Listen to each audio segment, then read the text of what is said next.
I have FeTiSh on my side, Dignitas, who have just went up 3-0 in Group D, as well as iBUYPOWER.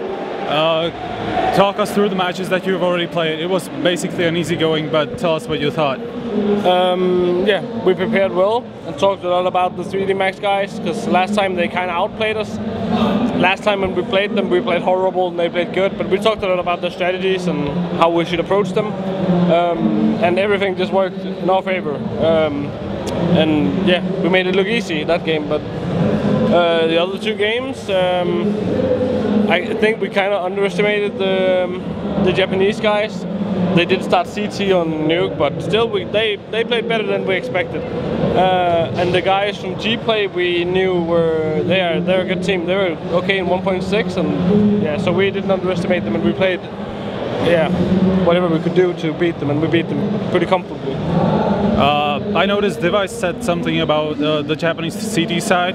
Can you elaborate on that? He said it was interesting. What do you think about the CD side? Was it by any chance any different from what you're used to? Well, if you're looking for, if you want to ask me if they have a different playing style, because they're Japanese, not really. They didn't play an open yard. They played heavy on yard. But it wasn't something that European teams or North American teams haven't tried to do, or they don't do. It's just they just hit their shots. It's a CT side, dude. Yeah, it's easy. Okay.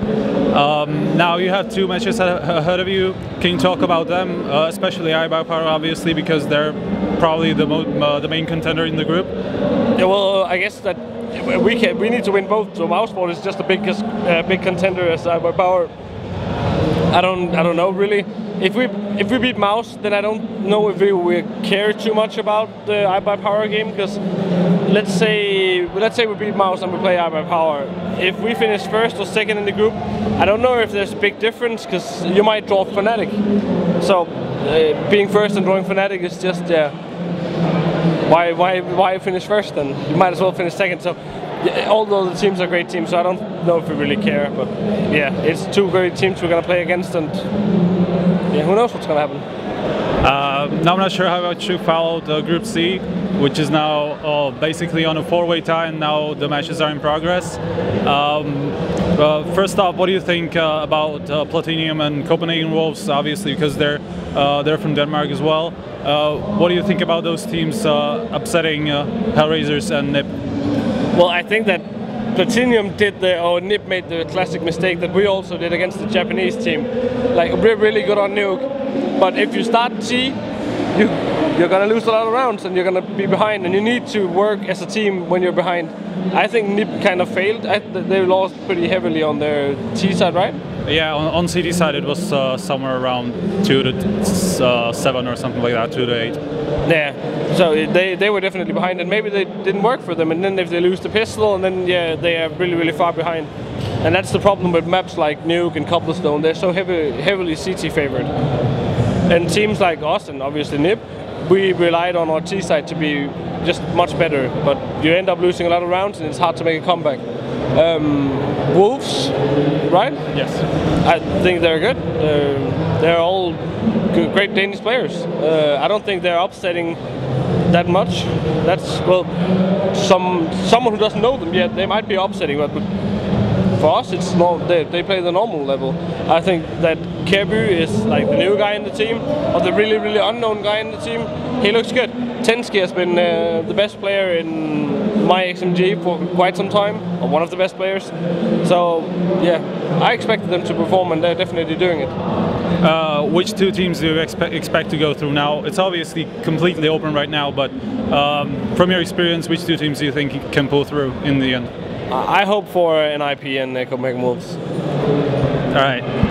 Now going over to playoffs, as you said, it doesn't really matter if you place first or second, because there are so many good teams. You can basically draw like a top two team, even if you place second or first. Doesn't really matter.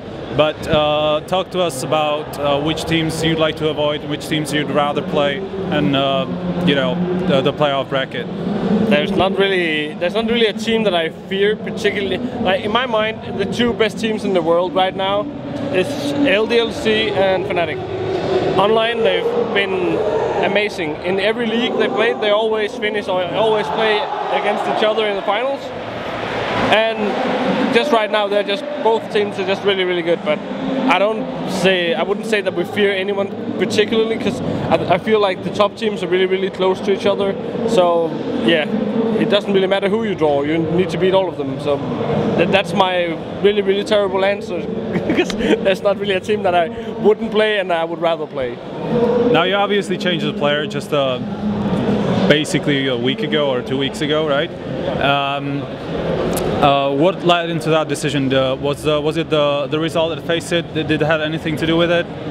Yeah, obviously, but it wasn't as much as the result, because, well, we swapped Philip out or aizy out for Cajun, mainly because we needed some, what do you call it, routine. We needed someone who's more comfortable, who's just more experienced. And aizy is a really, really young guy. At the Italian event, FeTiSh, everybody in our team did horrible. There was no one who played good.